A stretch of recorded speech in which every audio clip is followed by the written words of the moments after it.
Hello everyone, welcome back to PM Academy. Today's topic is Tier 1 exam of Combined Graduate Level Exam conducted by Staff Selection Commission. Dear students, all of you know that every year Staff Selection Commission notifies to fill up the vacancies through the Combined Graduate Level Exam around 5,000, 6,000 or the 7,000 vacancies. 33 type 2, 36 type of the post are the filled up, and in this exam Group B gazetted, Group B, Group C type of the post are filled up in the various department, ministries, organizations, constitutional bodies, statutory bodies of the Government of India. And you will be surprised that actually around 30 lakh, 25 lakh or some years even 28 lakh students also appear for this the exam. All over the India, every year you will find more than 20 lakh students. I am just giving you last 3 years how many candidates registered and how many candidates sat for the exams. Now in 2017 around 30 lakhs candidates registered themselves for the combined graduate level exam and 51.01% students appeared, means sat for the exams. In 2018-19 25 lakh students, 25 lakh 97,000, around 26 lakh students they registered, and only 32.23% they appeared at the SAT for the exams. In 2019-20, 21 lakhs 59,000 students registered and 45.24% students appeared for the exam. In 2020-21, and you will find that 21 lakh 89,000 students have registered for this the exam. Means actual demand for this the exam and aspirants or students interest for this the job has increasing day by day. But this the exam has the tier systems, means tier 1 tier systems, tier 1, tier 2, tier 3, tier 4. So very fast is that actual very fast challenge before all the students is the tier 1 exams. Means if you clear the tier 1, then you have to go for the, you can appear for the tier 2 and the tier 3. So in today's topic, I want to discuss with you the tier 1 exam and its the strategies of the combined graduate level exam conducted by Staff Selection Commission.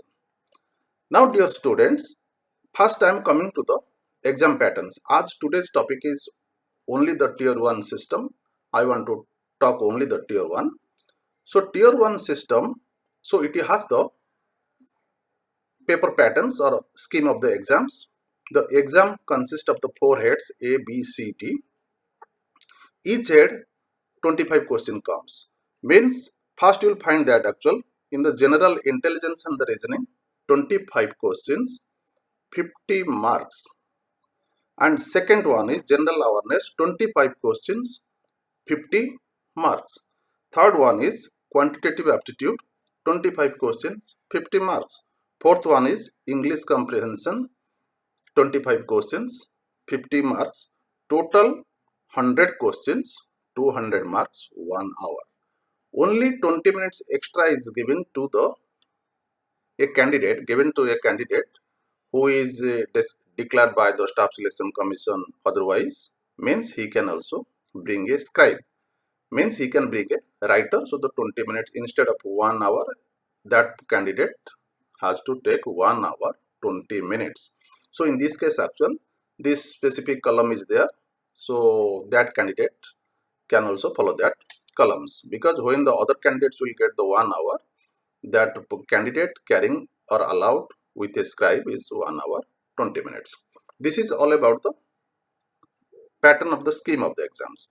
Now I am taking the exams in the details. That means actual what you got actual 100 questions, 200 marks, 1 hour generally. In this case what happens, this the exam pattern is objective type, multiple choice, okay, And also this question is the bilingual, English and in Hindi, and particularly English and Hindi except for the English comprehensions, because English comprehension is compulsory for all the candidates. It's compulsory for all, but that is in the English, because in the English comprehension, so they just want to test the skill of the candidates English knowledge, of writing and grammatical knowledge of all the candidates. That's why there is no Hindi options in this case. Thereafter I am taking you to the syllabus parts. In the tier 1 exam you will find that, so syllabus, in the notifications it is mentioned indicative syllabus. Some indications are there so far the syllabus is concerned. I am taking you to the general intelligence and the reasoning. In this case what happens, it is mentioned that the verbal and the non-verbal reasoning. So in the verbal and the non-verbal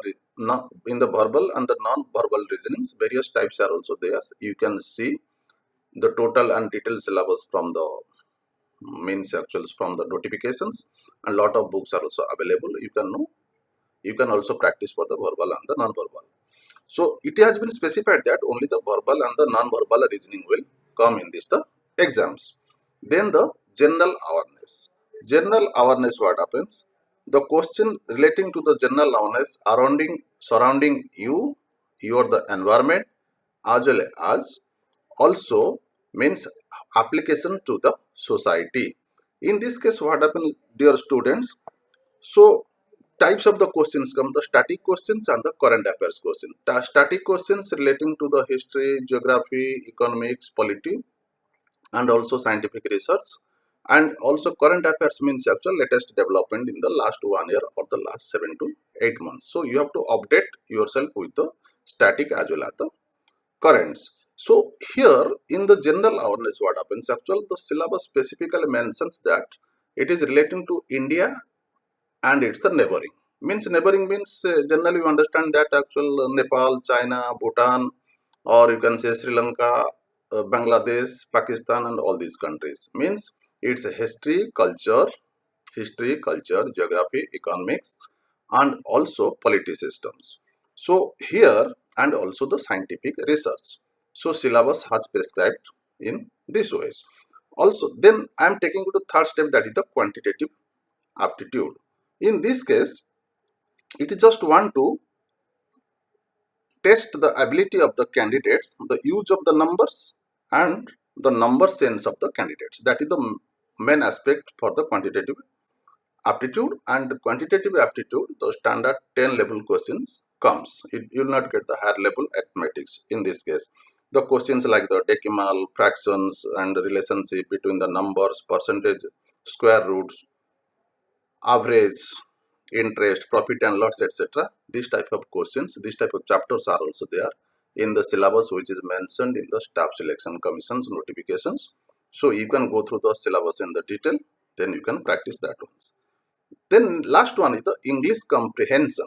It has been simple mentioned that English comprehension. English comprehension means actually you have to understand how the candidate understand the correct English, and also how the candidate express correct English, how understand the English and express the English. In this case, they just want to know the grammar, spotting the errors, noun, pronoun, verb, preposition, synonym, antonym, or word skills, phrases, clauses, all these things. So English comprehension then comes. What I discuss you, that is about general intelligence reasoning, general awareness, quantitative aptitude, English comprehensions. In this case, dear students, keep in mind that except the quantitative aptitude, which is the arithmetic part, you can say in the simple language, the question comes at the 10th level. But in other parts like the general intelligence and the reasoning, general awareness, English comprehension, question comes the graduation level. So in this case, you should be very, very careful that only in the case of quantitative aptitude, that is the standard 10 level. In other cases, it is the graduation level.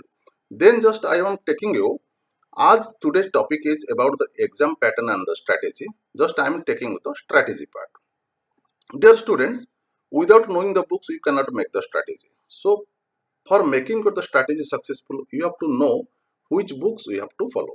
Strategy number 1, the books. For the general English, you can follow S.P. Bakshi, that is Aryan Publications, or A Mirror of Comprehensions, A Mirror of Common Errors by the A.K. Singh, or Competitive General English by Kiran Prakashan. So these basic books are also there. Any book you like, you can also pick up.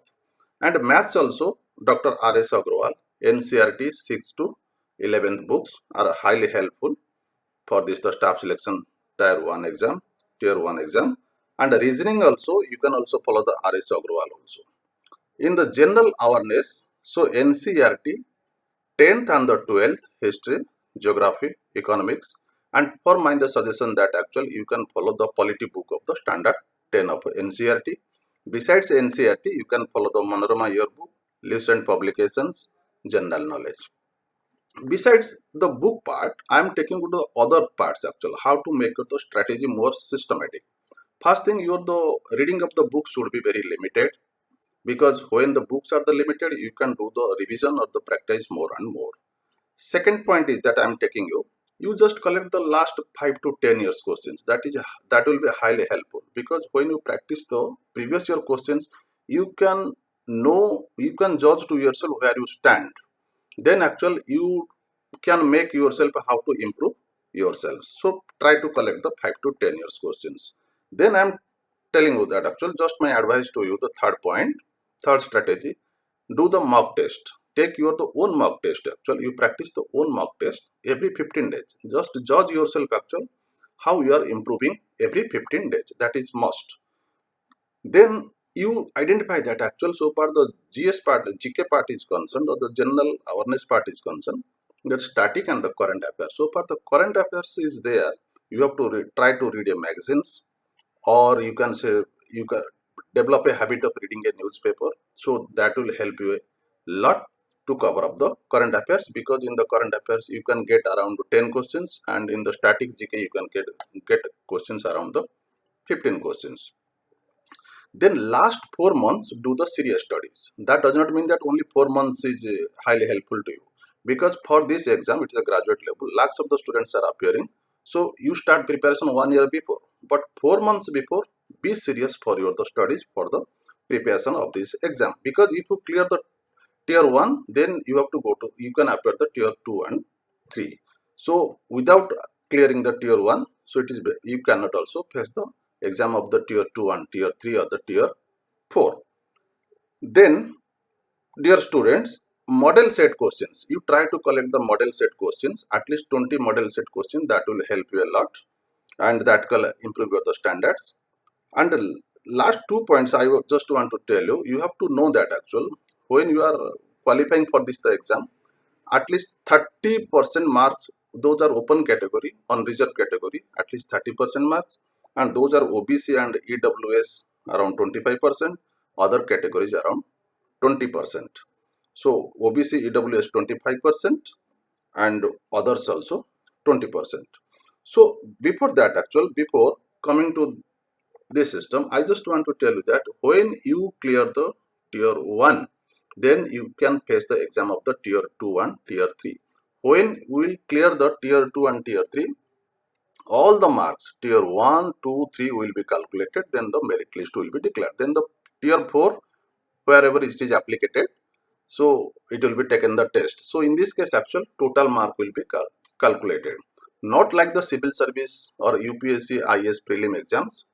So where the prelim exam is not counted for the main and viva total marks. Here what happens actual tier exam, tier 1 is qualifying 30%. Besides after being qualified actual, if you score the better, that will be help you to get the merit, because tier 1, 2, 3 are calculated together to get the merit list. In this way, dear students, I discuss with you about the exam and the strategy of the tier 1 of combined graduate level exam staff selection commission. So once again, dear students, my request to you to like my channel and subscribe if you are the first viewer. Thank you. Thank you, dear students, today.